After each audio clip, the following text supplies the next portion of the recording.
मुंबईकरांचं पुढच्या 8 दिवसांमध्ये 2 घडामोडींकडे लक्ष असणार आहे. पहिला अर्थातच गणेशोत्सव आहे आणि दुसरा आहे मनोज जरांगे आणि त्यांच्या हजारो लाखो समर्थकांची मुंबईमध्ये होणारी संभाव्य एंट्री.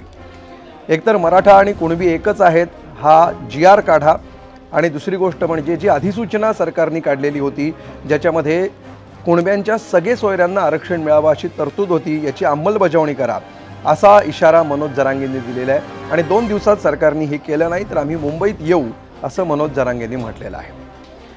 2024च्या जानेवारी महिन्यामध्ये सुद्धा मनोज जरांगे नवी मुंबईपर्यंत येऊन ठेपलेले होते. मात्र मुंबईच्या वेशीवरनं त्यांना परत पाठवण्यात तत्कालीन मुख्यमंत्री एकनाथ शिंदेंना आणि त्यांच्या सगळ्या शिष्टायला यश आलेलं होतं. त्यानंतर पुलाखालून बरंच पाणी वाहून गेलंय. लोकसभा निवडणुका झाल्या, विधानसभा निवडणुका झाल्या आणि पुन्हा एकदा आता जरांगेंचं वादळ मुंबईमध्ये धडकू पाहत आहे.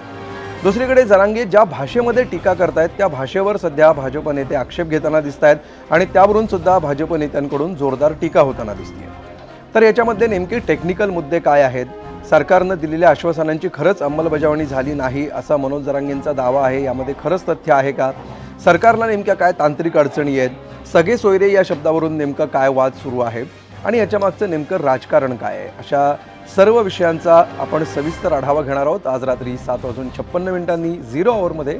तेव्हा नक्की पहा ABP.